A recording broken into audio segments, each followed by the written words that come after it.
Okay, good. Today we're going to talk about cervical disc injuries. Now, one of the most frustrating things is a lot of chiropractors are afraid of working with discs, which is stupid because virtually everything that involves a vertebrae is going to involve the structure above and below. It's called a disc. Now, this is a somewhat normal cervical curve, and the neck is built in a curve in order to handle a shock absorber, or the way the head is designed.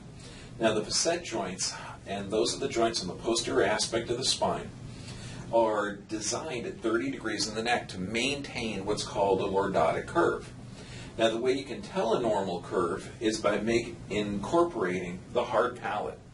Now, the hard palate can move up and down between 10 to 15 degrees without affecting the curve. So it's vital when shooting the lateral cervical curve, or the lateral cervical, make sure that you have a section of the hard palate so that you can make sure that it's equal, okay, to compare with the pre and post x-ray. Now, this is a reverse cervical curve. Now, what happens when you have a reverse cervical curve, the only way you can get it is by tearing the posterior longitudinal ligament. So anytime you see a posterior cervical curve or a reverse cervical curve, that has to be a neck injury. I don't care if the patient says, oh, I never had a neck injury. You had to have injured the posterior longitudinal ligament. Now, this is a pre and post, and some of the things that are going to occur on an injured neck, okay, is carpal tunnel syndrome, rotator cuff problems, 93% of all headaches, 97% of all migraines. So this is not just a little important, but also if you have a reverse cervical curve or a neck injury, this is going to set up a sympathetic dominant pattern where that person's going to be in the chronic fight or flight state. So it could also lead to depression, anxiety, and it's also one of the most common findings in fibromyalgia. So it's absolutely essential that you check the neck. Now, we're just going to go over cervical disc injuries, but I wanted to start off by showing a lateral cervical into restored cervical, and that's what the potential is. Now, we're going to take a look at a couple of patients here. One of them, here's a patient, she's only 21 years old, and what do you see? Yes, a reverse cervical. Okay, now the frustrating thing with this gal, she had a history of volleyball. She actually came in with low back pain. She just has half the range of motion of her neck that a normal human should have. So we took a lateral cervical, and sure enough, it shows a reverse curve, which means she injured the posterior longitudinal ligament. Now, 21 years old, should your hands go numb when you study? No, obviously, okay? So carpal tunnel syndrome is a double crush injury. Begins in the neck, leads to a muscle imbalance of the forearm, leads to wrist compression. Golfer's elbow, tennis elbow, rotator cuff problems, all can be double crush injuries. So any upper extremity, you have to check the neck. Now let's look at a couple of cervical disc injury patients. Now here's one. Now, we can see on this one, the head is thrown massively forward. Now, the palate is level on this. So this is actually how the man is standing. Now, he has 57 millimeters of forward head carriage. Now, for every 1 inch, the pressure on the discs double. So he has over 2 inches of forward head carriage. Now, if any ignorant doctor out there says that this is degenerating because he's old, really? How come this disc isn't degenerating? Okay, it's the same age as this. The only reason they're degenerating is because for every 1 inch the head's forward, the pressure on the discs are double. That means that his discs have been doubled for over 15 years because we're seeing massive amount of deterioration here. Now, the only way to tell this man if these discs are fused or they're viable is you take that neck and extend it. So now this is the x-ray of him looking up into the ceiling. And you can see his palate is now facing up. There's a little portion of the palate. But when we put him in extension, and all we're doing is we're putting him in extension, shooting the film. So this is a stressed x-ray. And we're seeing how the discs move. And sure enough, the discs are all viable. Even the ones down here that look fused. So his neck can recover the curve. So we went from here to here. So the discs can be regenerated. So that's going to be ideal. And I'm going to show you the techniques for doing this.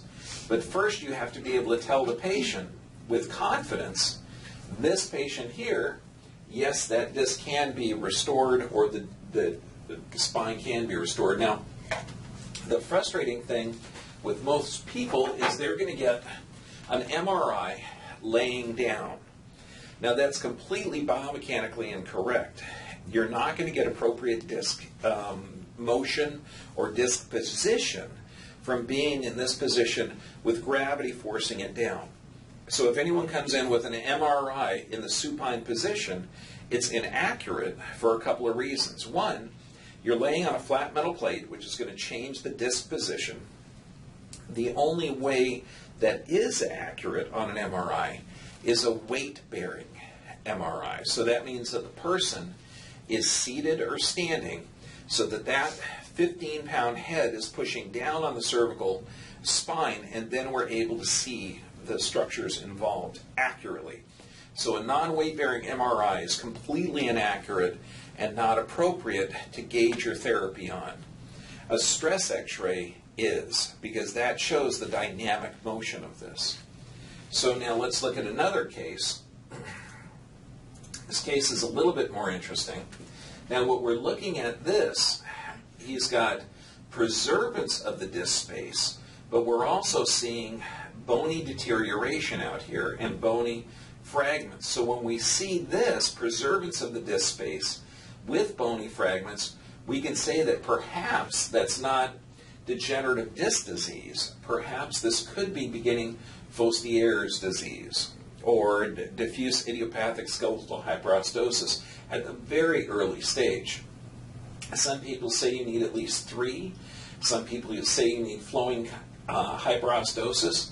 But this is unusual to see this much bony outgrowth with that large of a disc space. So there's obviously something going on with this patient more than just degenerative disc disease.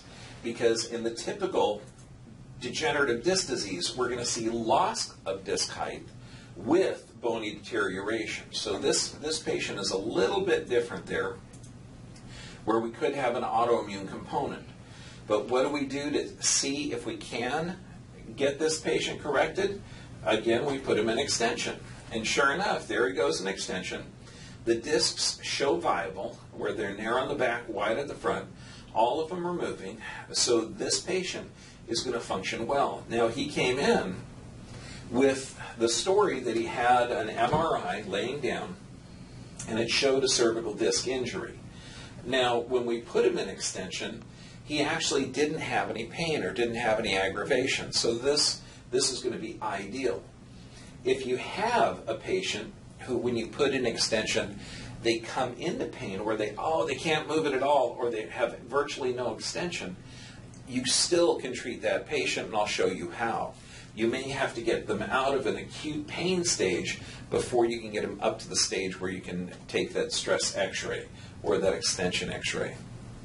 You also need to pay attention to the anterior aspect of this. Now, this is the front view of that patient with the abnormal discs. He does, and here's the right side, here's the left side, he does have a mild right rotation, but we can also see up here at the upper cervical that he has an inferior occiput on the left-hand side. So there's some rotation, there's some malpositions here. We can even look up at C1, how there's some C1 issues. Here's the odontoid process, and we can see a larger space between C1 there and there. But also his head is malpositioned where it's rotated. So that might be a misfinding, because we're seeing a large mastoid process here and not here. We're seeing about half of it, so his head more than likely was turned. So this might be a false finding. It might be an incorrect positioning. So we have to do a cervical challenge to double check a C1 adjustment on this patient. But now let's go over techniques for taking care of and correcting a cervical disc patient.